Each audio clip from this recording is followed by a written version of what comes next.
There are moments in history when stone refuses to behave the way it should.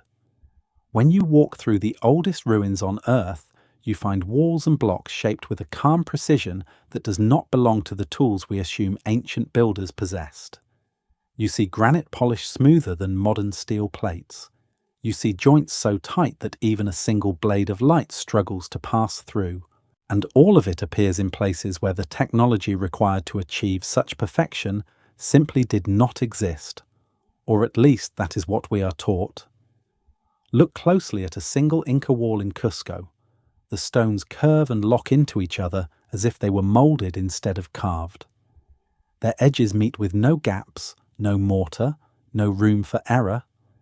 Some stones have 12 or more angles, and yet they slide into place with the ease of puzzle pieces. In Egypt, the unfinished obelisk at Aswan lies frozen in stone, surrounded by long, smooth channels that look less like marks from handheld tools and more like the remnants of a guided process. At Baalbek, the trilithon stones each weigh more than a fully loaded Boeing aircraft, yet they sit on their foundations with a placement too exact to be accidental. Before we continue, I would truly love to know where in the world you are listening from. Reading those comments always reminds me how far these mysteries reach. And just a quick note, the images you see here are only meant to provide a sense of atmosphere. They are visual guides, not definitive representations. Thank you, as always, for being part of this journey. These structures do not break the laws of physics, but they do challenge the limits of the human hands that shaped them. They raise a simple and unsettling question. How did ancient builders carve, polish, fit, and move stone with a level of control that even modern engineering struggles to reproduce without machinery? The common explanations feel incomplete. Copper chisels, hammerstones, and rope can only go so far. The marks left behind do not match the tools we think were used.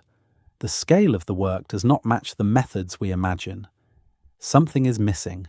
If these achievements were not the result of lost machines or impossible technology, then what were they? Instead of searching for a tool, perhaps we need to understand a mindset and a system that allowed ancient societies to shape stone in ways we no longer recognize. Because the more we examine these places, the more we find something even stranger than the precision itself. We find what is not there. The lack of tool marks, the absence of evidence, the silence of the stone, and that silence leads us to the first mystery in this investigation. If ancient builders truly carved these stones by hand, then why do the stones refuse to reveal any trace of the tools that touched them? The answer begins with what the stone does not show. The first step in understanding ancient stonework is not to look for what we can see, but for what we cannot. When a modern mason shapes granite, the stone keeps a record of every action. Chisel impacts leave sharp, irregular scars. Saw blades produce straight grooves that run in uniform lines. High-speed drills carve spiraled patterns that reflect the rotation of the tool. In the modern world, tools always leave signatures. Yet across many of the oldest and most advanced stone sites on Earth, those signatures are absent.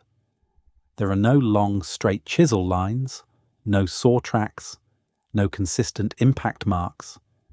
Instead, the surfaces appear strangely neutral, as if the stone was persuaded into shape rather than forced into it. In the quarries of Aswan, deep channels flank the sides of the unfinished obelisk. They curve smoothly, maintaining a near constant width from end to end. These channels do not match the jagged profile of repeated hammer blows. They do not wander or drift the way hand chiseling naturally does. Instead, they follow a controlled path, as though the rock was gradually removed by a steady and patient process. The rounded bottoms of these grooves are especially unusual. A handheld chisel does not produce a curved floor. A tool that moves with even pressure does. In Cusco, the stones in the old districts refuse to reveal any violent shaping at all. The edges are smooth. The faces show no signs of flaking or fracture. Even the internal corners, some of which are impossible to reach with a traditional hammer and point, show uniform transitions. It is as if the stone was tested, rubbed, refined, and tested again until the correct form slowly emerged. If chisels had been used in the final stages, the stone would show it. If saws had been applied, we would see parallel abrasions. But the surfaces remain silent. The silence becomes more striking at Pumapunku in Bolivia, where blocks bear precise 90-degree angles and internal pockets that align perfectly with the stones next to them. The cuts are clean but not sharp. They do not show the tearing or fracturing expected from impact tools. They look as if the stone had been worn down rather than sliced open. This is difficult to explain with basic chisels, harder still with the soft metals assumed for the time period. One of the most puzzling examples comes from the tombs and temples of ancient Egypt. Drill holes in granite statues and sarcophagi show spiral grooves, but these spirals are inconsistent with hand-powered drilling. The feed rate appears too fast, the pressure too even. When modern engineers first examined these holes, they noted that the grooves suggested a process driven not by strength, but by stability. Something guided the movement. Something kept it uniform, something more than a simple bow drill. None of this proves the existence of a lost machine, but it does prove the absence of chaotic marks that handheld tools should inevitably leave behind. It is not the precision alone that demands explanation. It is the lack of evidence of the process, and it raises a second, deeper question. If the tools we expect were not used, then what happened to the tools that were wooden tools would not survive thousands of years? Rope decays. Leather vanishes. Even copper, when hammered thin, wears down quickly and is often recycled. If ancient builders relied on tools made from perishable materials or on methods that did not require direct impact, then the archaeological record would preserve nothing. The stone would hold its shape, but not its story. This idea becomes even more compelling when we consider what happens in quarries where a piece was abandoned. The unfinished obelisk at Aswan cracked along a natural fault, forcing workers to stop. Because of that failure, the surrounding trench preserves a rare snapshot of the process. But even here we see an approach that does not match our assumptions. Instead of chaotic chisel marks, the trench shows long, controlled grooves. The shape suggests a method based on repeated abrasion, not impact. Something rubbed the stone away, something advanced slowly, and that something may not leave a visible trace once the tool is gone. These silent surfaces appear not in one culture, but across many. Egypt, Peru, Bolivia, India, the Eastern Mediterranean. They share no known contact. They share no written manuals. Yet the stones carry a similar pattern. Shaped carefully, deliberately, patiently, without the violent scars of brute force. This is the first major clue. The mystery is not only what tools were used, but why the stones record so little evidence of them. The builders were not hiding their methods. The methods themselves simply did not leave scars. To understand what those methods might have been, we must shift our perspective. We must look for the first principle behind impossible stonework, a principle that allowed ancient builders to do the extraordinary without machines, a principle that replaced force with something else. Stone yields when it is given time. That simple truth sits at the center of ancient craftsmanship, yet it feels almost incompatible with modern expectations. Today we cut through granite with diamond blades, or crush it with machines built to overpower resistance. But the ancient world shaped stone through a rhythm measured not in minutes or hours, but in countless repetitions of small, controlled actions. The material was never forced, it was guided.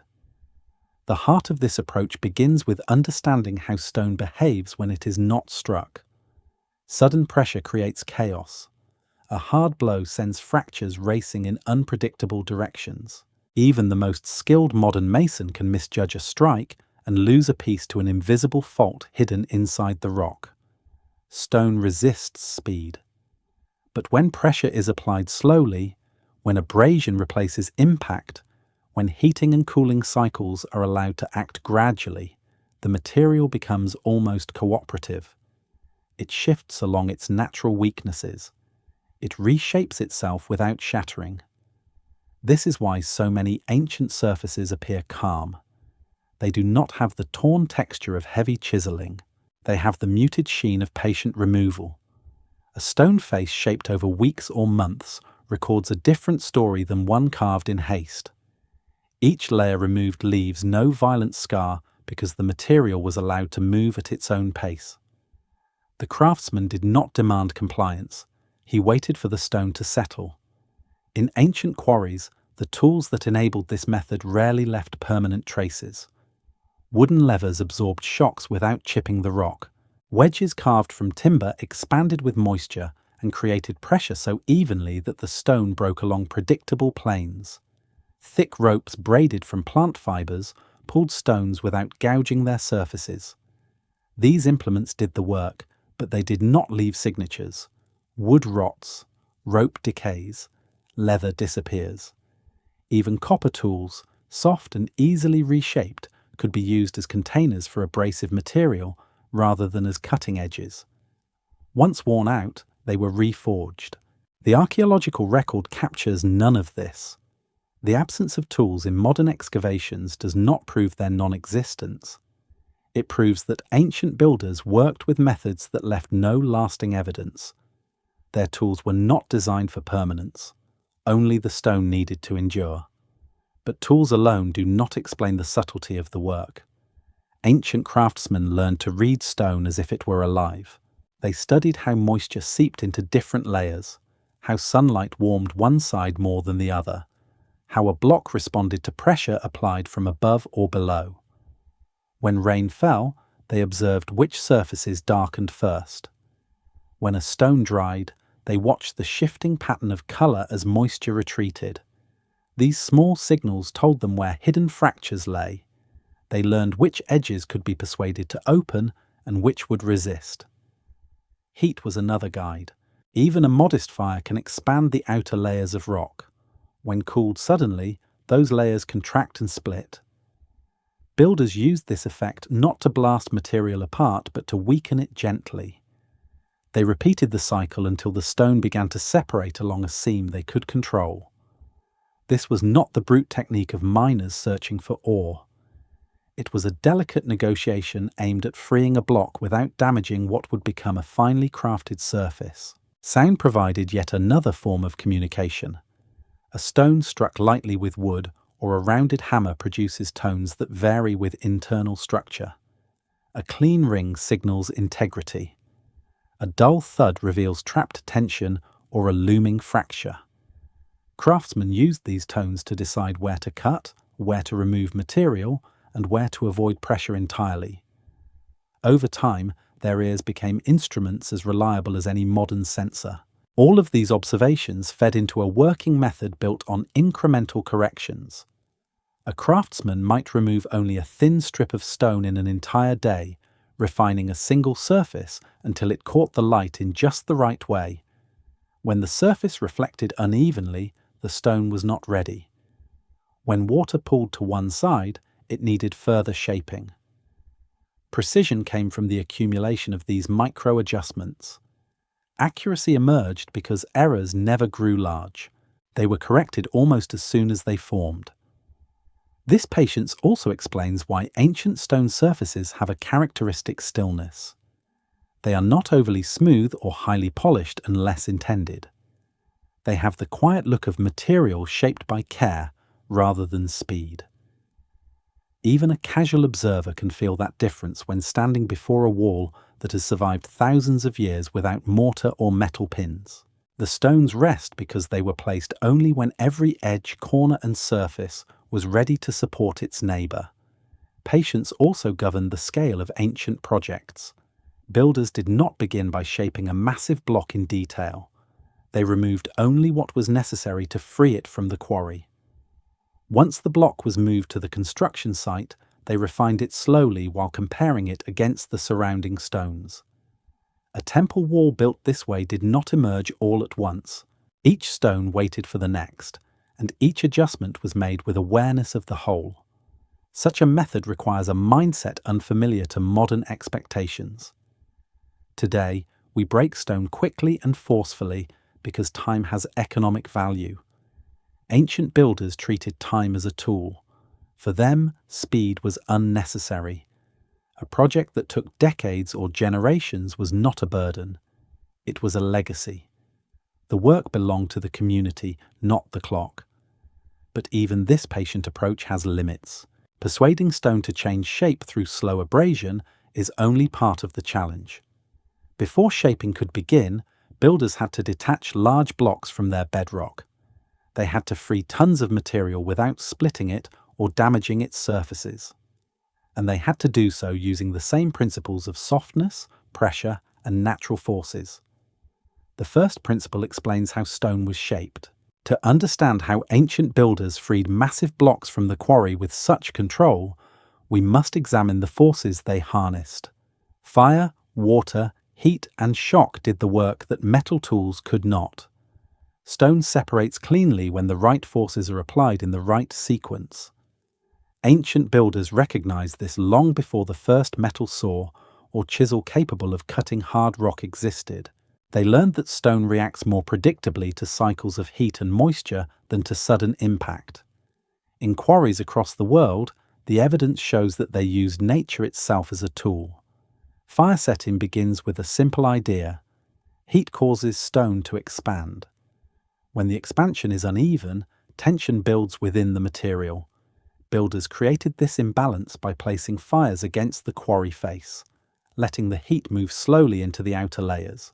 The stone swelled outward, but the cooler core remained rigid. Once the expansion reached its limit, workers doused the area with water. The rapid cooling forced the stone to contract, but the outer layer could not retreat as uniformly as it expanded. Stress accumulated and fractures opened along the plane where the material was weakest. This process did not shatter the rock. It persuaded it to divide. By repeating the cycle across a long stretch of the quarry face, ancient workers created controlled separation lines that allowed them to detach blocks of impressive size. The gaps that formed were often smooth on one side and rough on the other, depending on the internal structure of the stone. What is most significant is how few marks remain. Fire leaves no chisel scars. Water leaves no evidence at all. The stone freed by this method often looks untouched by tools. Wooden wedges offered another approach, especially in softer stones like limestone and sandstone. Workers carved narrow channels into the quarry floor or walls and inserted wedges cut from dried timber. Once in place, the wedges were soaked repeatedly. As the wood absorbed water, it expanded steadily, exerting pressure through the entire length of the groove.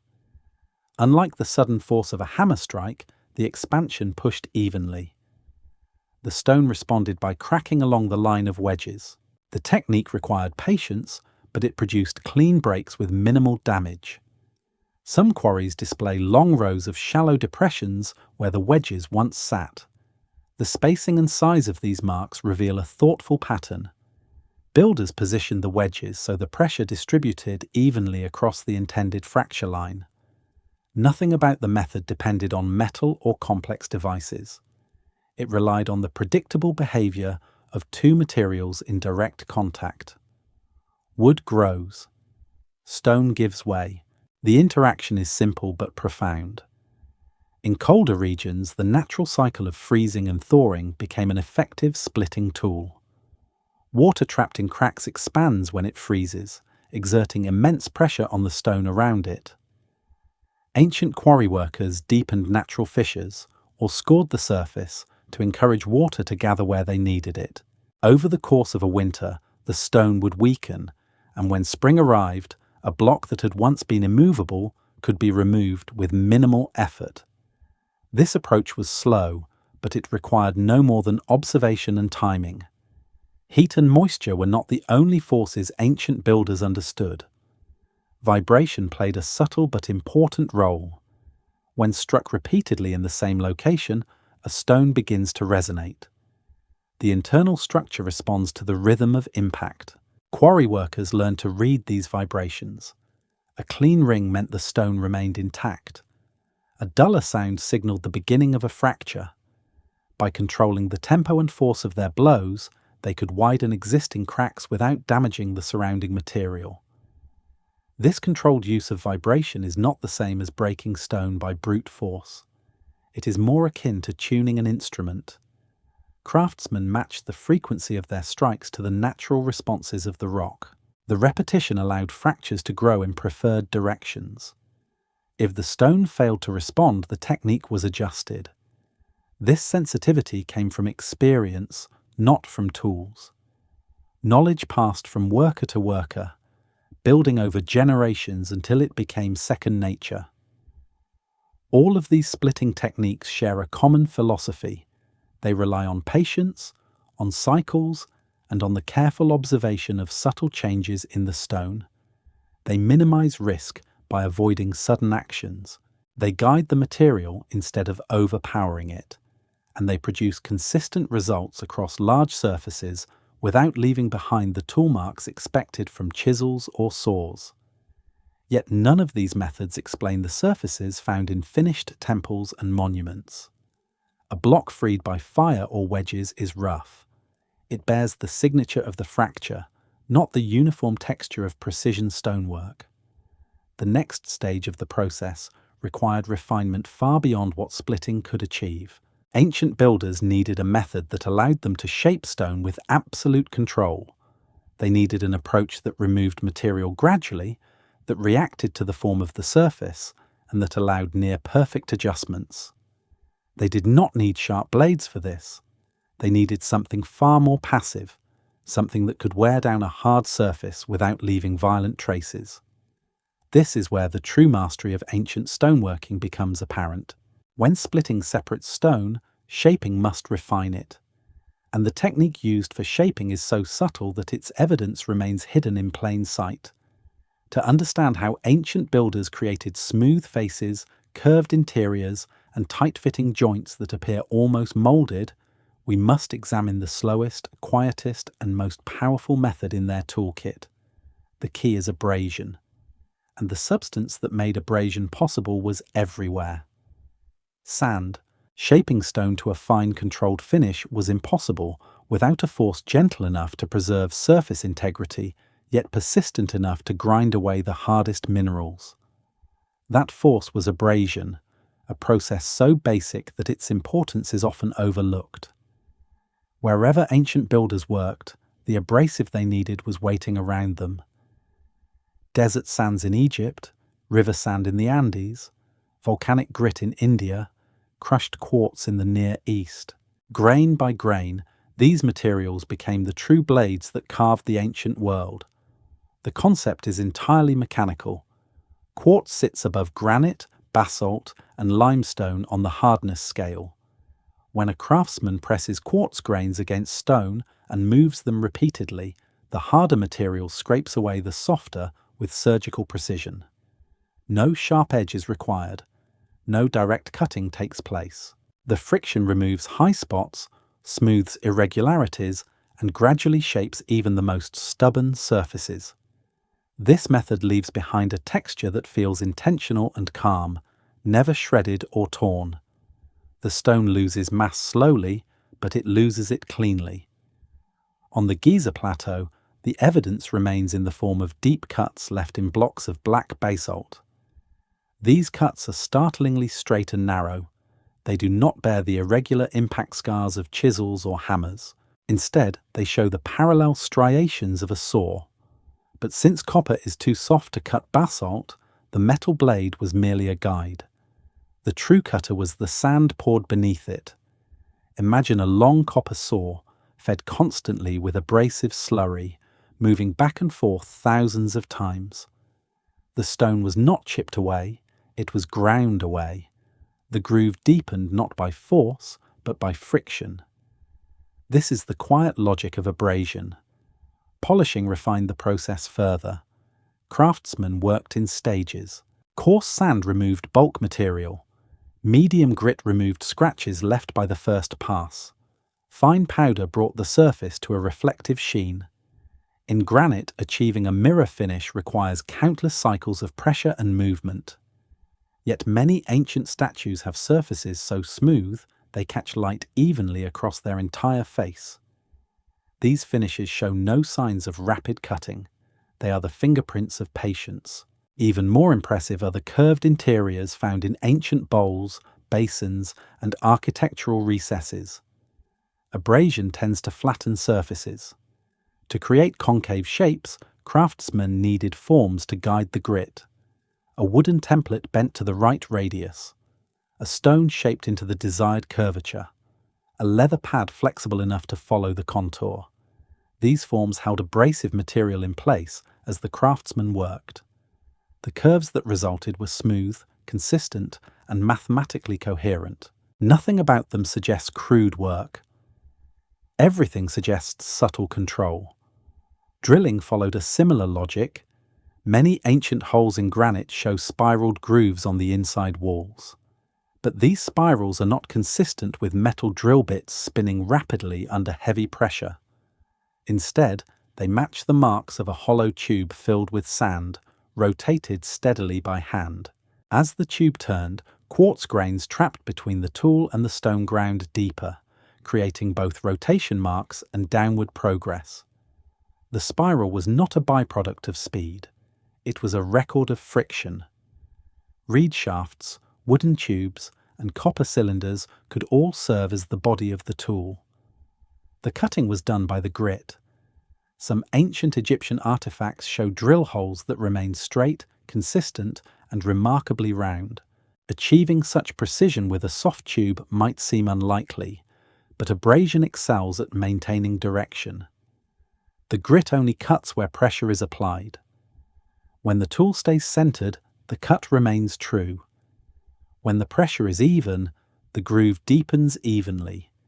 Abrasion rewards stability, not force. The Andes provide another compelling example of the same principle. The remarkable joints in the walls of Cusco and Sacsayhuaman appear almost sculpted. The stones interlock with tight contacts, and their edges meet with astonishing precision. Craftsmen likely pressed one block against another repeatedly. Each contact revealed high points. Those points were then abraded away using sand or crushed volcanic rock. When the blocks met again, the fit improved. This process repeated until the surfaces matched perfectly. Imagine the labor required not just to grind, but to lift these multi-ton blocks solely to check the fit, then lift them again to grind some more. The patience implies a labor force vast enough to treat massive stones like toy blocks. The work took time, but time was abundant. The resulting joints do not look machined. They look perfected. No chisel strikes, no gouges, no erratic chips. Every adjustment was deliberate and incremental. The stone was shaped by touch, sight, and sound. Water poured between the blocks revealed unevenness. Sunlight reflecting along the seam exposed imperfections. Craftsmen responded with more abrasion until the stones rested against each other as if they had grown into shape. The true strength of abrasion lies in what it does not leave behind. There are no distinct tool marks to analyze, no metal artifacts to recover, no complex mechanisms that could rust away. Sand is universal and ephemeral.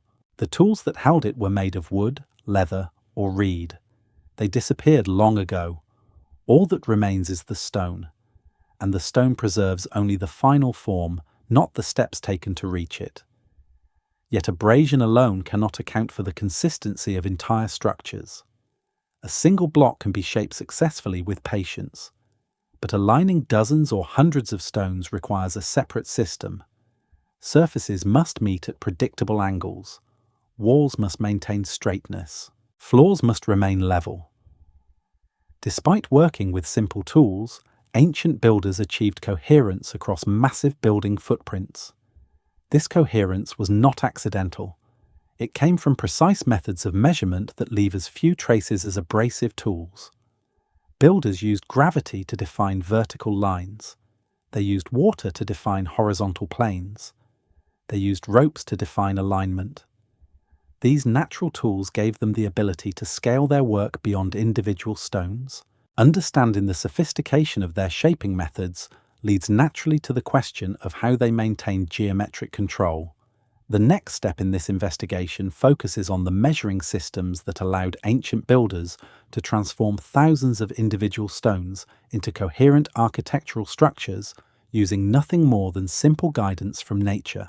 Accurate stone shaping meant nothing unless builders could verify every dimension, every angle, and every alignment with tools simple enough to endure time, yet precise enough to guide monumental works. Ancient craftsmen relied on natural forces that could not lie. Gravity, water, tension, reflection, and repetition formed a system of measurement that remains reliable even today. They did not need advanced instruments. They needed consistency. Vertical alignment came from the plumb line. A weighted string revealed the true vertical axis through the unwavering pull of gravity. Builders suspended these lines beside rising walls, against quarry faces, and along the edges of shaped blocks.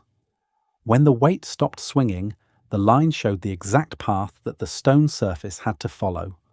The method depended on nothing more than still air and patience. Gravity did the rest. This simple tool produced vertical planes so true that modern engineers still marvel at the symmetry preserved in ancient structures.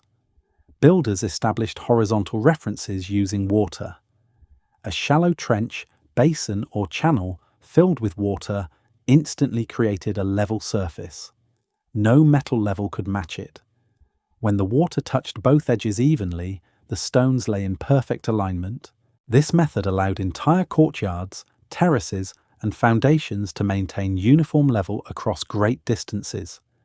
The technique worked regardless of the builder's location or culture. Any place with water could produce a reliable horizontal line. Direction and distance were defined through taut cords. A rope stretched tightly between two fixed points created a straight line. Craftsmen walked that line with careful attention, correcting deviations as they progressed. If the cord fluctuated, the supports needed adjustment. If the rope sagged, the tension was insufficient. A properly stretched line became an anchor for constructing long walls or for positioning blocks in a straight corridor. Builders could replicate this line anywhere by resetting the posts and reapplying tension. Some ropes carried knots at fixed intervals, effectively transforming them into portable measuring sticks. These intervals provided a consistent unit that builders could use throughout a project. Regardless of the region, a rope with equal divisions served as a ruler that never warped or changed length once prepared.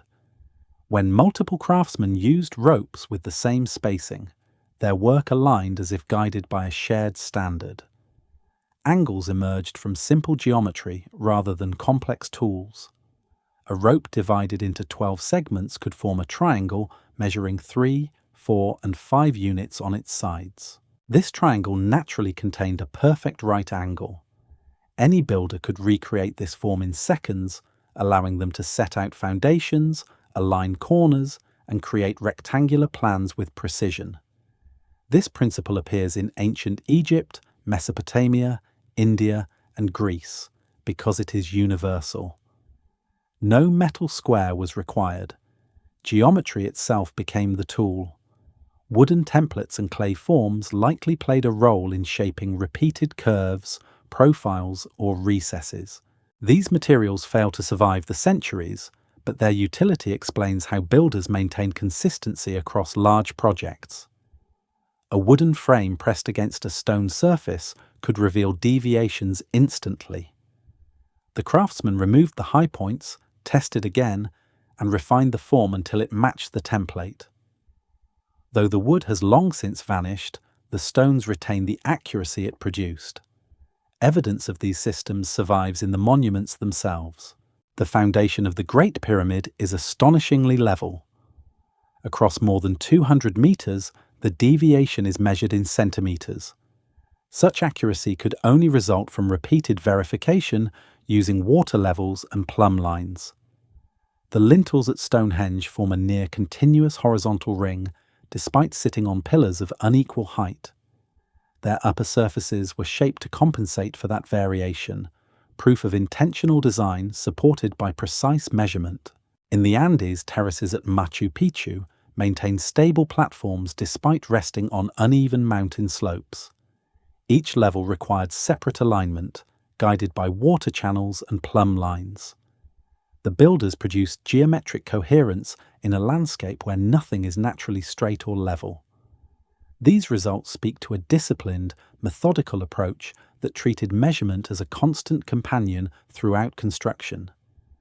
The tools themselves remain unremarkable by modern standards. A rope, a weight, a trench of water, yet the builders who used them applied these tools with relentless repetition. A wall was not assumed to be straight because the rope suggested it once. It was checked again after each new stone was set. A foundation was not accepted as level because the water touched both sides once. It was tested at multiple points and corrected wherever necessary. The process continued until the entire structure cohered. This is why ancient architecture appears so precise today. The craft was not driven by advanced instruments, but by the accumulation of small adjustments over time. Each correction improved the entire system. Each verification prevented errors from spreading. By the time the structure reached completion, the tiny deviations had been eliminated. What remains is a monument aligned with remarkable accuracy, shaped by persistence rather than complexity. Yet measurement alone did not solve every challenge.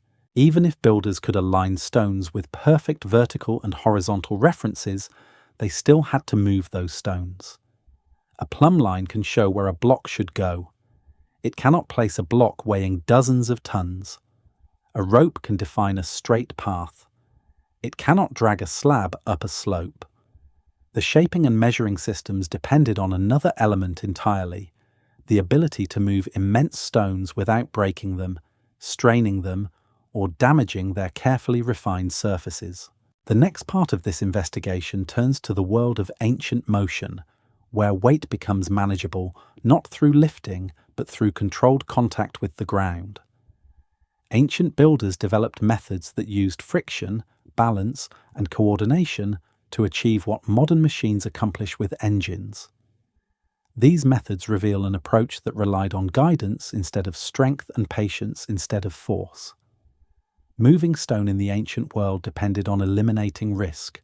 The moment a block left the ground, it became unpredictable. It could swing, twist, or fall with destructive force. The safest strategy was to avoid lifting entirely. By keeping stone in constant contact with the ground, ancient builders turned weight into stability and created a system where movement relied on guidance rather than strength. The Egyptians recorded this principle openly. Reliefs show statues and blocks placed on wooden sledges, being pulled by teams of workers while someone pours water on the sand beneath. The water hardened the sand, lowered friction, and turned an otherwise impossible task into controlled progress. Modern tests confirm that wet sand dramatically reduces resistance. The ancient image is not ceremonial art. It is a technical diagram of how immense loads were moved safely. Sliding dominated far more than the Egyptian desert. Across multiple continents, the same pattern emerges. Rollers, often imagined in modern reconstructions, are unreliable on uneven terrain. A roller rolling faster on one side can destabilize a load and cause collapse. Rocks can shift on top of rollers, making the system unpredictable. But a heavy block sliding on a prepared path remains steady. Builders could shape the route, compact the ground, and control every stage of movement. When stones needed to be raised, builders turned to leverage rather than lifting. A wooden beam placed under one edge allowed craftsmen to apply downward pressure on the far end. The stone rose slightly, just enough to insert a wedge. By repeating the process, the block climbed in tiny increments. No sudden strain, no moment where the stone hung freely. The entire lift consisted of small, secure steps. The tools were simple, but the technique required coordination and patience. Ramps extended the reach of this system. A ramp built from rubble or earth could be shaped as needed. The higher the destination, the longer the ramp. Builders understood that a gradual incline transformed vertical lift into manageable horizontal motion. At many sites, subtle clues remain where compacted soil, shallow depressions, or unnatural slopes reveal that ramps once existed before erosion erased their final form. Earth does not preserve itself like stone, but the terrain remembers. Water transport provided another solution. A block that weighs several tons on land becomes effectively weightless when floating. Coastal civilizations carved channels in harbours and built platforms that reveal maritime engineering far older than many written records. Barges loaded with stone travelled river systems and coastlines. They required no wheels, no roads, and no complex machines. They relied on buoyancy, the most reliable lifting force in nature. Mountain cultures found their own path. In the Andes, quarries often sat above the construction sites. The terrain acted as a natural conveyor. Builders guided stones downhill with ropes and controlled descent. Carefully chosen routes with switchbacks slowed momentum. Teams positioned along the path used coordinated pulls to keep stones from accelerating. Gravity did the work, but only as directed by human control. Movement was slow, predictable, and safe. When a stone reached its destination, the task shifted from transport to placement. Precision mattered more here than anywhere else. A block shaped through weeks of abrasion could not be allowed to chip or crack. Builders approached this stage with the same incremental philosophy used in shaping and splitting. The stone was not forced into position, it was eased. Workers rocked the block gently to feel how it settled. If it resisted, they adjusted the ground beneath or inserted thin wedges to control the angle. As the stone descended onto its neighbours, craftsmen listened for changes in sound. A hollow tone indicated uneven contact. A clean, solid tone meant the surfaces were meeting properly. This was not guesswork. It was diagnostic work guided by senses that had been trained over years. When alignment required horizontal movement, builders used sliding rather than lifting. Small adjustments were made with levers positioned strategically around the block. Each movement was measured in inches or fractions of inches. The stone slid until it found its exact place in the structure. No force greater than necessary was ever applied. Precision depends on restraint. Ancient sites provide clear evidence of this method. Blocks fitted so closely they appear fused could never survive rough placement. Their crisp edges and intact corners show that builders valued control above speed. The joints were too fine to tolerate mistakes. Every motion had to be calculated, deliberate, and patient. By understanding how weight was managed, the placement of even the largest stones becomes understandable. Not easy, but logical. Not mysterious, but methodical. Builders did not need advanced machines. They needed time, teamwork, and skill. Yet transport and placement, no matter how refined, still do not explain the extraordinary joints found in ancient structures. Movement gets the block into position, but precision fitting requires more than controlled sliding. It requires a system that brings surfaces together with such accuracy that the final meeting lines vanish to the eye. Some ancient walls appear moulded rather than assembled. Their stones interlock in complex patterns. Their joints twist and turn in ways that defy simple measurement. The blocks do not simply touch, they embrace. They meet along curves, angles, and surfaces so coherent that they behave as a single structure. Explaining how such perfection was achieved requires looking beyond motion. It requires examining a process centered on repeated contact, continuous correction, and patient refinement. The secret behind these impossible joints lies in the next stage of ancient craftsmanship, where shaping becomes relational and precision becomes a conversation between two stones rather than a standalone act. Stones shaped individually can achieve accuracy, but the real marvel appears when they meet. Ancient builders transformed hard rock into components that behave as if they were designed to belong together. Their joints are so tight that edges disappear. Surfaces connect with geometric precision. Blocks interlock in forms that defy simple explanation. The craftsmanship reflects a process based not on cutting, but on continuous refinement driven by repeated contact. The key was interaction. A stone was not shaped in isolation. Its form evolved in response to the stones around it. Builders pressed blocks together not to force them into place, but to discover where they resisted. A slight bulge or raised point became an instruction for the next step. Craftsmen removed only the areas that prevented full contact, then repeated the test.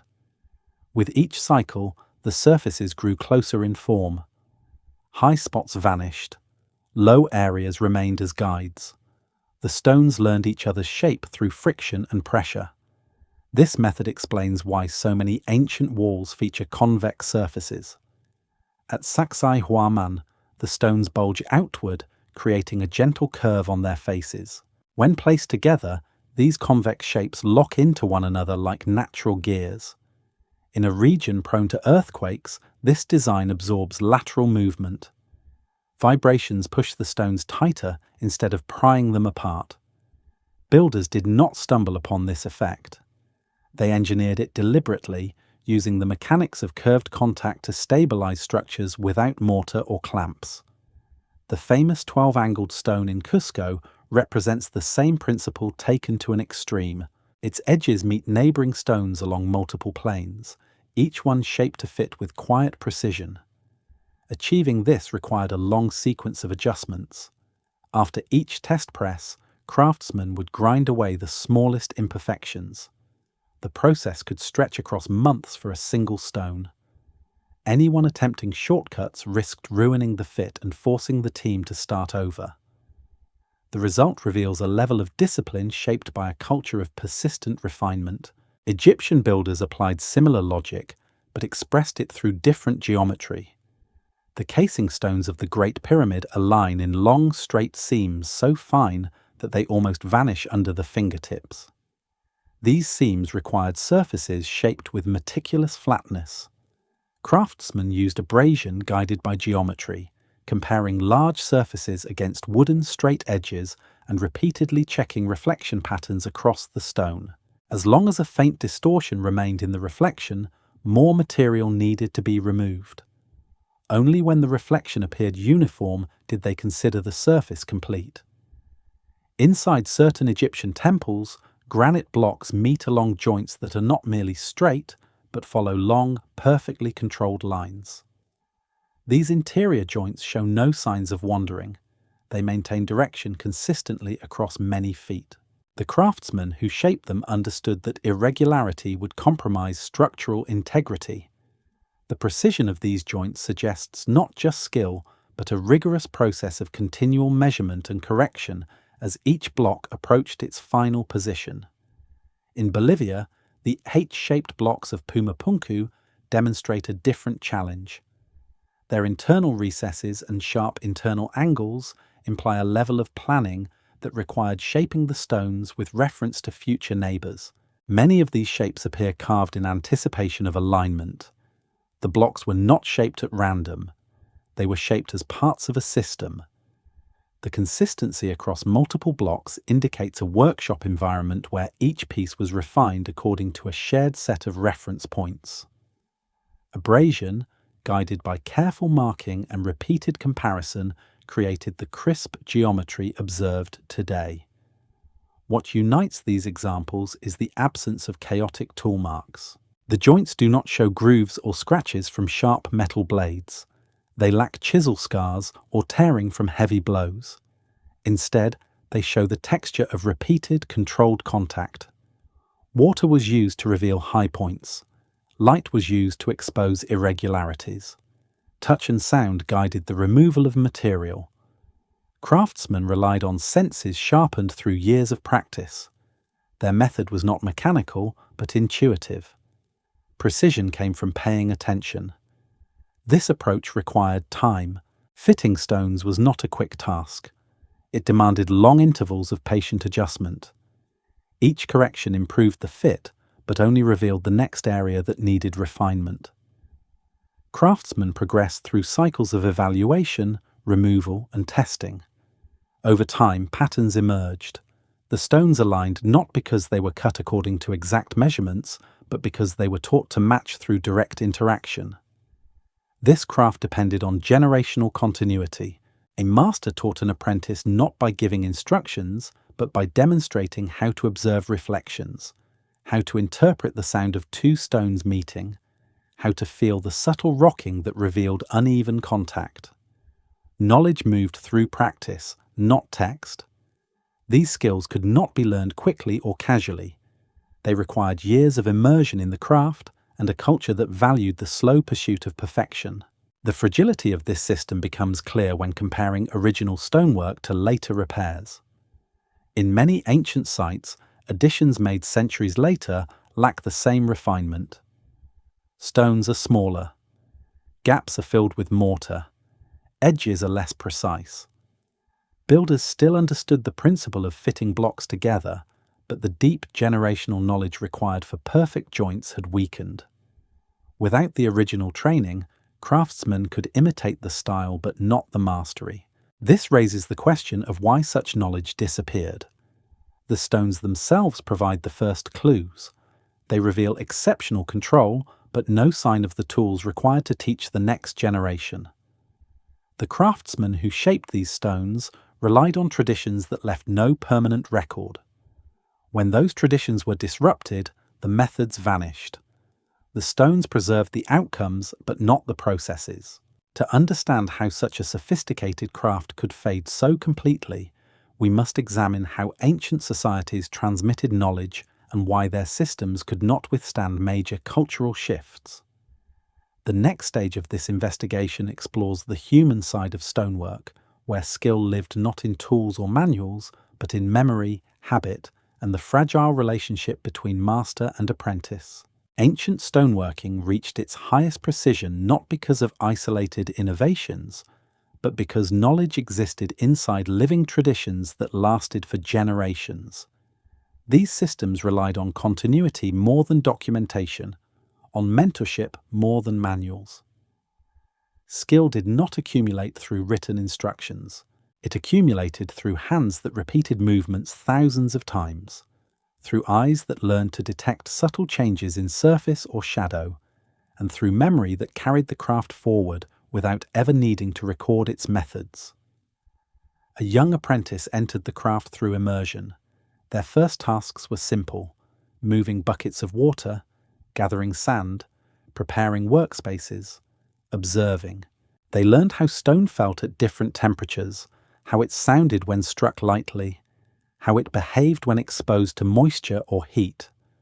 This training was not about understanding theory, it was about building instinct.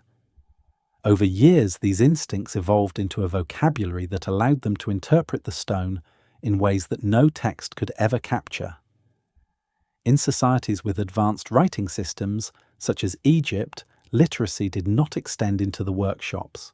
Scribes chronicled religious beliefs, political events, and economic transactions.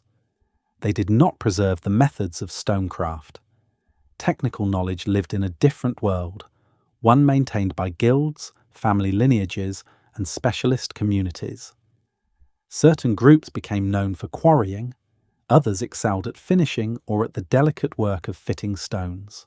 This specialization allowed skills to refine across centuries, but it also created a system where knowledge was concentrated and vulnerable. These traditions stood strong as long as social structures remained stable. When generations succeeded one another without interruption, the craft deepened. Techniques became more efficient, more precise, and more elegant. Subtle improvements were passed from master to apprentice through demonstration and repetition. No step in the process existed in isolation. Every stage of stoneworking depended on experience acquired over a lifetime. But this very strength exposed a weakness. Without written records, the continuity of skill relied entirely on uninterrupted transmission.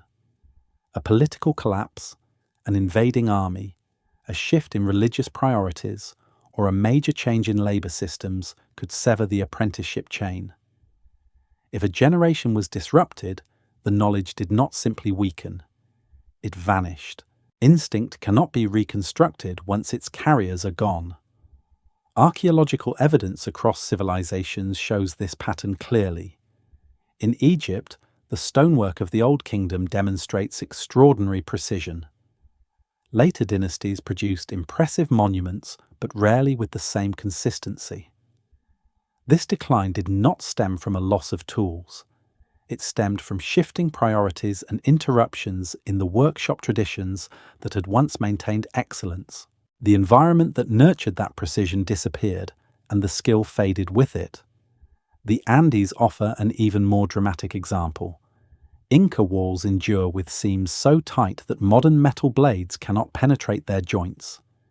Yet structures built only decades later, under Spanish rule, show gaps filled with mortar and stones that lack the refined surfaces of earlier work. The new builders had access to the same quarries and similar tools, but they lacked the culture of craftsmanship that had once produced unparalleled fitting. A generation without masters meant a generation without mastery. Across Southeast Asia, the Eastern Mediterranean, and parts of South Asia, similar declines appear. Massive stone temples and monuments from earlier periods often exhibit higher precision than later additions built with more abundant resources. This reversal makes sense when viewed through the lens of lost tradition. Advanced tools were never the determining factor. Continuity was. Knowledge tied to physical objects can survive destruction. A tool made of bronze or iron can be buried and rediscovered. But knowledge tied to muscle memory, to sensation, to the unspoken understanding of stone's behavior cannot. When a tradition breaks, it leaves behind structures that appear impossible, not because they were created by machines, but because the system that explained them no longer exists. This explains a long-standing archaeological puzzle. Modern observers expect advanced construction techniques to leave behind corresponding records, manuals, plans, diagrams. But the absence of texts does not mean the absence of knowledge. It means the knowledge lived in a world where writing was not the method of preservation. Builders relied on direct teaching because it was the most efficient way to transmit skills that could not be adequately described through words or drawings. A written description of how to feel a stone shift under pressure would be meaningless compared to a demonstration given by a master craftsman. The stones that remain today preserve only the end result of these vanishing traditions. They show what the builders accomplished, but not how they learned to achieve it. The teachers are gone, and their silence leaves modern observers guessing at techniques that once seemed ordinary within the communities that practiced them. Yet the mystery deepens when we compare stoneworking traditions across cultures separated by oceans and centuries. Civilizations in South America, North Africa, the Near East, and Southeast Asia developed similar approaches to fitting, shaping, and aligning stone despite having no direct contact. These parallels are often cited as evidence for lost global civilizations, but the explanation may lie in something far simpler. Stone behaves according to universal principles. Heat expands it, water reveals its weaknesses, abrasion shapes it, compression stabilizes it. Faced with the same material and similar challenges, ancient societies arrived at comparable solutions through independent discovery.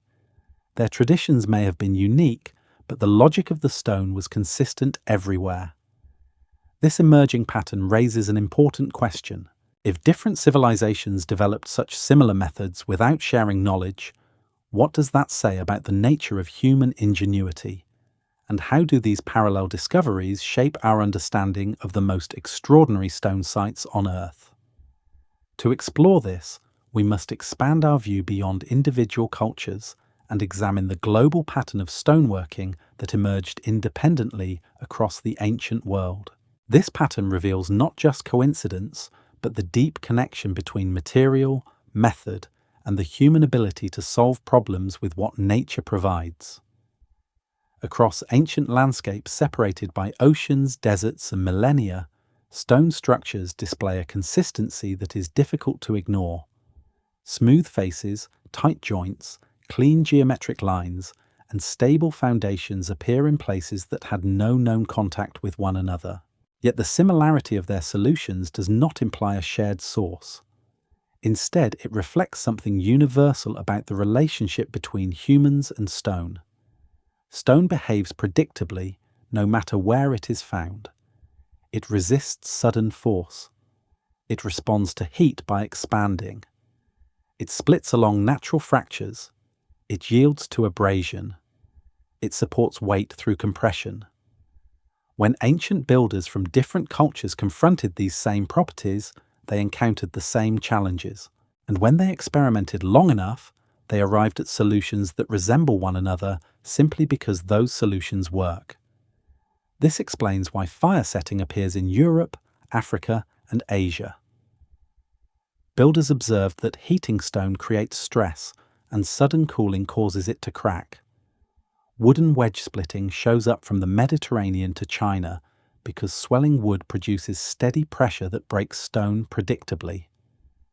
These techniques do not require cultural exchange.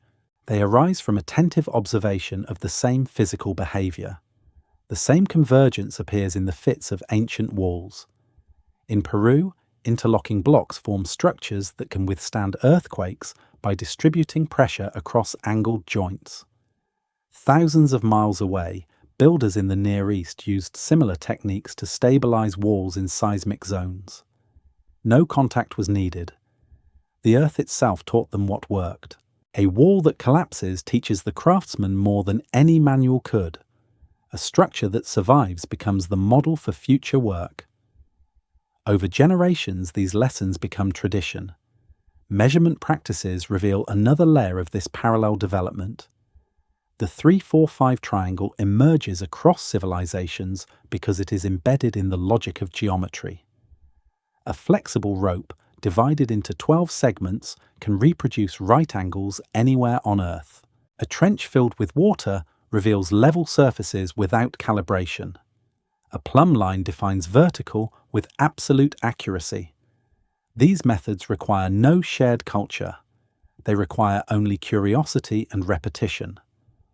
What is remarkable is not that different civilizations discovered similar techniques, but that they applied them with such consistency. Builders in India aligned temples along cardinal directions, just as builders in Mesoamerica did. Egyptian quarries show long-controlled extraction channels similar to those in ancient Greece. The repetition of these methods across continents reflects the universality of problem-solving when faced with identical materials. Yet within this global convergence, certain sites push beyond what parallel ingenuity alone can explain. They demonstrate not just the logic of stone, but the mastery of it. These sites reveal craftsmanship that surpasses the already high standard of ancient construction. Their stones are immense. Their joints are flawless. Their geometry suggests planning and execution at a level that required enormous social investment, intergenerational skill, and unwavering patience. Baalbek in Lebanon offers one such example. At its foundation lie stones so large that their weight dwarfs modern construction materials. Some blocks exceed hundreds of tons, and one surpasses 1,000. The engineering required to move and place these stones with such precision demands more than basic quarrying knowledge. It reflects a level of coordination and confidence rare in any age.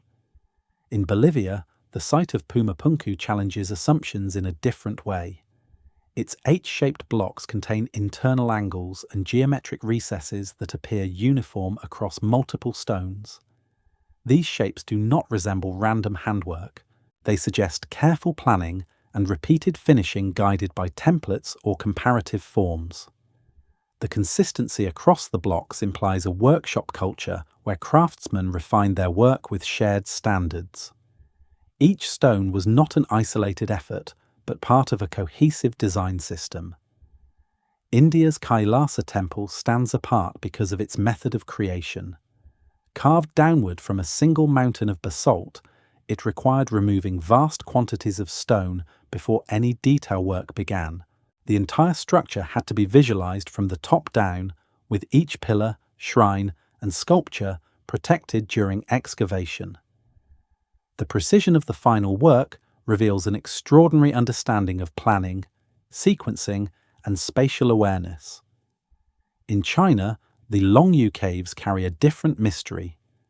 Their interiors display parallel striations etched uniformly across walls, ceilings, and pillars. These marks suggest a continuous, coordinated method of removal applied at massive scale. The consistency of the patterns indicates deliberate technique rather than random excavation. The purpose of the caves remains uncertain, but the workmanship demonstrates mastery over both planning and execution. These outliers do not contradict the logic of parallel ingenuity. They amplify it. They represent cases where societies invested extraordinary resources, time, and focus into stoneworking traditions that had already matured through generations of accumulated experience. These sites show what happens when the principles observed across many cultures are pushed to their highest potential. Yet they also remind us that no craft remains static. Even the most refined traditions can fade when the systems supporting them collapse. When political power shifts, when economies change, when cultural priorities evolve, the knowledge preserved through apprenticeship becomes vulnerable. Skills honed over centuries can disappear in decades. The stones endure, but the methods behind them do not. To understand why these exceptional structures emerged and why they eventually ceased, we must examine not only the heights of ancient craftsmanship, but also its decline. The next step in this exploration looks at the societal forces that supported these traditions, the conditions required for their survival, and the reasons why such mastery was ultimately lost. Some ancient structures rise so far above the norm that they force a reconsideration of what patient, tool-guided craftsmanship can achieve. These outliers do not hint at lost machines or forgotten technologies. Instead, they represent the extreme edge of methods already understood. They are places where societies pushed predictable principles to their absolute limit, investing time, labor, and coordination on a scale that modern builders rarely attempt. Baalbek in Lebanon stands as one of the clearest examples of this ambition. At the base of the massive platform lie the famous trilithon stones, each weighing several hundred tons. Nearby, half freed from the quarry, rests a stone that weighs more than 1,000 tons. These blocks were not abandoned because they were too large. The quarry sits slightly above the site, and the angle of descent suggests intentional planning. Moving them required a suite of techniques centered on control rather than lifting, but moving them was only part of the challenge. Placing such massive stones with exact bedding and orientation demands an understanding of stability, leverage, and incremental motion. The absence of tool marks or ramps today does not prove their absence in antiquity.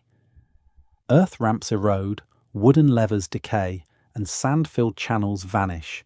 What remains is the final placement, which reveals only the success of the method, not the method itself. Pumapunku in Bolivia presents a different sort of outlier. Its H-shaped blocks and geometric recesses often seem modern because of their crisp interiors and consistent proportions. At first glance, they resemble machined components. Closer inspection reveals a more subtle truth. The edges are not sharp in the manner of high-speed cutting. They show the soft signatures of repeated abrasion. The consistency across multiple blocks suggests a workshop environment with shared templates, possibly made of wood or stone, used to mark reference points. Craftsmen worked within a system that encouraged uniformity across pieces. The blocks were shaped slowly, with patience and discipline, until they matched the intended forms. Their geometry reflects not machinery, but a coordinated approach refined over generations. The Kailasa temple in India pushes the concept of an outlier even further. Rather than assembling stones, builders carved the temple downward into a single mountain. They removed thousands of tons of basalt to reveal pillars, corridors, shrines, and sculptures already embedded in the bedrock.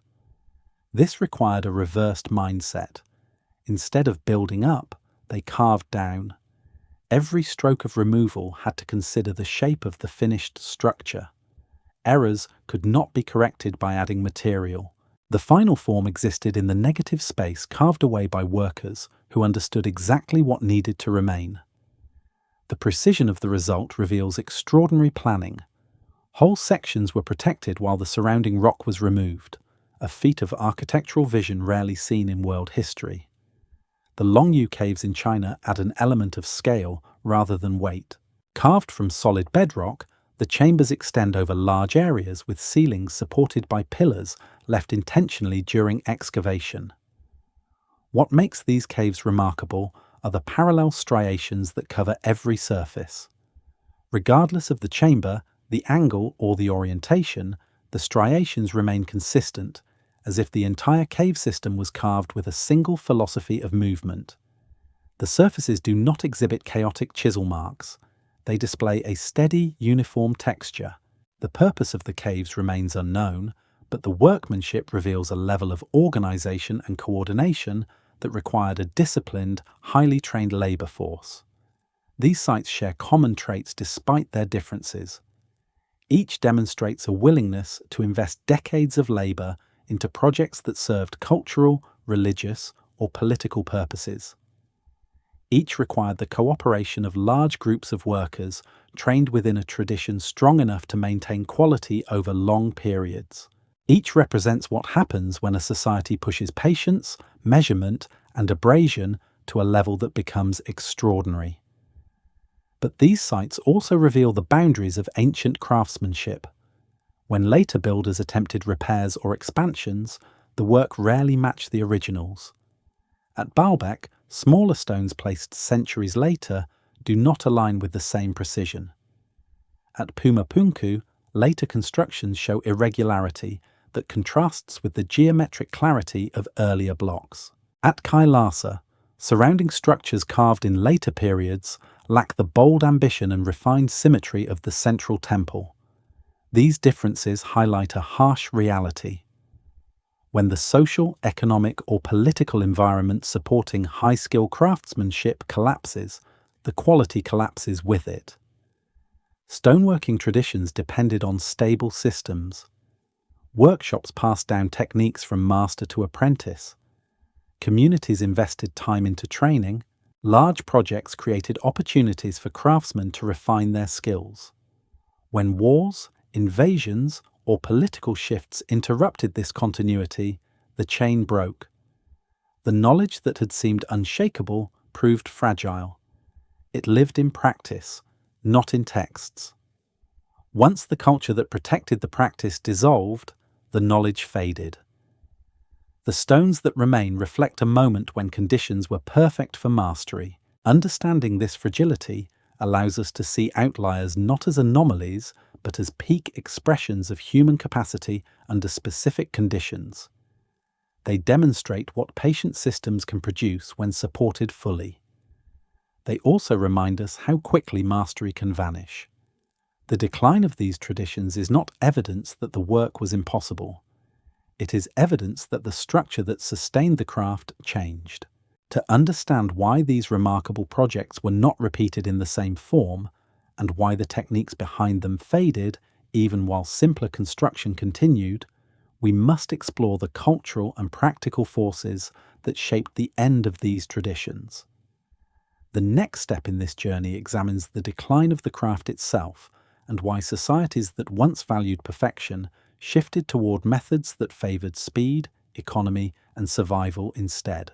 Stoneworking traditions that once produced extraordinary precision did not collapse because people forgot how to shape stone. They collapsed because the social ecosystems that supported the craft no longer existed. The techniques depended on time, labor, stability, and cultural focus. When those conditions eroded, the knowledge embedded within them weakened with equal speed. Time was the first and most fundamental factor. Earlier civilizations built monuments that did not need to be completed within a single generation. Builders had no pressure to finish quickly. A temple might take decades, sometimes centuries, to complete. Craftsmen refined surfaces repeatedly, reshaping joints through hundreds of cycles of testing and correction. But as society shifted toward faster, more practical forms of construction, this luxury disappeared. Cities expanded, populations grew, infrastructure became urgent. Brick and mortar, which could be produced and assembled rapidly, replaced the slow dialogue between craftsman and stone. With new expectations came new methods. Precision became a rarity because speed had become necessity. Specialization also played a critical role in both the rise and fall of these traditions. In Egypt, the Inca Empire, India, and parts of Southeast Asia, stonecraft existed within lineages of expertise. Skills were preserved inside families, guilds, or tightly knit communities. Apprenticeship could last decades, mastery took a lifetime. Yet this specialization made the system fragile. If war, famine, political upheaval, or religious transition disrupted a lineage, the knowledge tied to those individuals disappeared entirely. A technique perfected over centuries could vanish in a single disrupted generation. The introduction of new materials accelerated this decline. Iron tools transformed building practices. Iron allowed faster removal of material, but encouraged a different mindset. Instead of gradual abrasion, craftsmen could strike harder and shape stone more aggressively. This change altered the habits of entire workshops. Over time, builders abandoned slow techniques, not because they lacked the ability to perform them, but because the new tools made old practices unnecessary. Precision achieved through patience became increasingly rare in a world shifting toward efficiency. Cultural priorities shifted as well. Monumental stone construction served religious, political, or ceremonial functions in earlier eras. But as societies changed, new priorities emerged. Defensive walls, roads, irrigation systems, and urban development became essential. These works required large labor forces and rapid building schedules. The monumental projects of earlier ages no longer received the same devotion. The skills required to produce perfect stonework became less valuable within societies focused on practical expansion. The evidence of this shift appears throughout the ancient world. Inca stonework from the imperial period remains astonishingly precise. Yet walls built during colonial reconstruction, often just a few decades later, reveal cruder joints and dependence on mortar. Egypt displays a similar pattern. The tight joints and clean surfaces of Old Kingdom stonework contrast sharply with later structures, showing wider gaps and less consistent shaping. At Angkor, early temples exhibit careful fitting and proportion, while later additions appear rougher and less deliberate, shaped from softer material and assembled at speed. These changes do not reflect a decline in intelligence or ability. They reflect a shift in purpose. Societies no longer had the cultural incentive, economic conditions, or generational continuity required to maintain the highest levels of stonecraft. When demand for perfection faded, the supply of craftsmen capable of producing it dwindled. The dissolution of these traditions reveals a deeper truth. The techniques that created impossible-looking joints and massive outlier structures were never dependent on advanced machines. They depended on accumulated instinct. They required a craftsman who could detect subtle differences in reflection across a polished surface, who understood how different stones responded to pressure, who could hear changes in resonance when stone made contact with stone. These instincts cannot be learned quickly. They require a lifetime of practice and the presence of a master to teach them. Modern experimentation shows that many ancient techniques can be replicated when given enough time and labor. What cannot be replicated is the instinctive fluency that comes from centuries of uninterrupted practice. The ancient methods were not simply technical systems, They were cultural systems. They existed because societies valued the outcome enough to invest generations of effort into producing it. The decline of these traditions invites a broader question. If ancient builders achieved such extraordinary results without modern machines, what does this reveal about technology itself? The modern assumption is that advanced results require advanced tools, but ancient stonework shows that mastery does not always come from complexity. It can emerge from simple tools applied with deep knowledge and extraordinary patience. Understanding this reframes the mystery. Ancient builders did not lack technology. They possessed a different kind of technology, a subtle, slow, perceptual technology based on the direct study of material behavior. It is a kind of technology that leaves no machines behind, no blueprints, no mechanical devices. It leaves only the final stone, shaped so precisely that the method remains invisible. This brings the investigation to its final step. The question is no longer how ancient builders shaped and placed their stones, but what these methods tell us about human progress. The next step explores how redefining technology itself allows us to understand these achievements not as anomalies or impossibilities, but as expressions of a world that measured value differently from our own. To understand why ancient stonework appears impossible, we must reconsider what technology actually is. Modern thinking assumes that advanced work must come from advanced tools. We imagine steel blades, precision drills, or machinery capable of producing perfect surfaces and tight joints.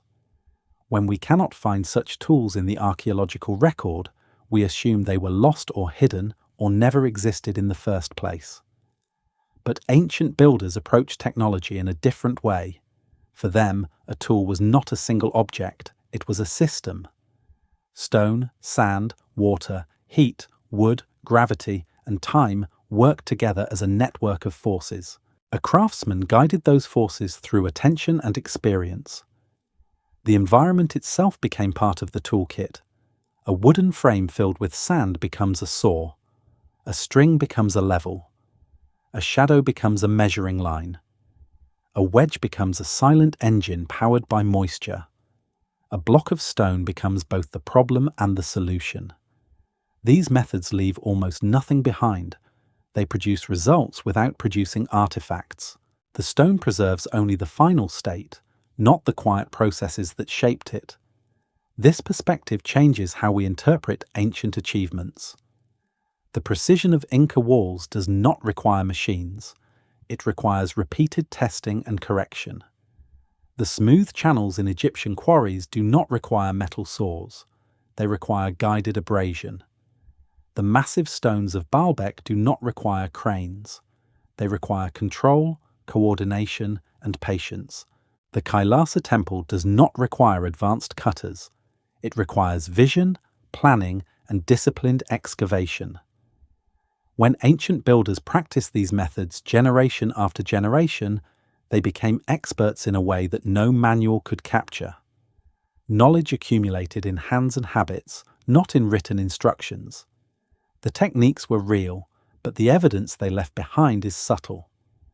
Once the tradition faded, the methods became difficult to recognize. This is why the stone appears to keep secrets. The secrets are not hidden, they are quiet. They belong to a world that worked at a slower pace, measured by seasons rather than schedules, and guided by principles that valued endurance over speed. Modern technology broke that rhythm. Machines replaced the need for patient attention. Cutting replaced abrasion. Lifting replaced guiding. The old system disappeared because no one needed it anymore. To stand before these ancient structures today is to witness the final result of a vanished mindset. A way of building that treated the environment as an ally instead of an obstacle. A way of thinking that did not divide technology from nature, but merged them into a single process. A way of creating that measured success not in efficiency, but in permanence. Impossible stonework is not evidence of a lost advanced civilization.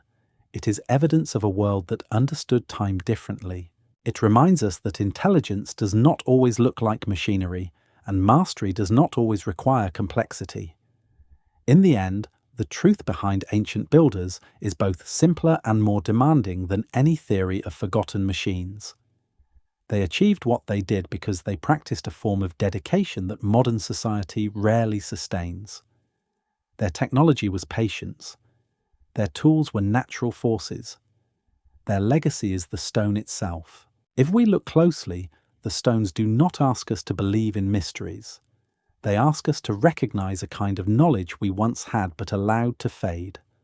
A knowledge shaped by attention, by discipline, and by generations willing to work slowly enough for stone to respond. And in that realization, the impossible becomes understandable. The lost becomes visible. And the ancient world speaks again, not through the tools we cannot find, but through the craft we can still trace in every surface they left behind. So the next time you see a structure that looks impossible, ask yourself, is it technology we are missing, or is it the patience we have lost? What do you think? Let me know in the comments.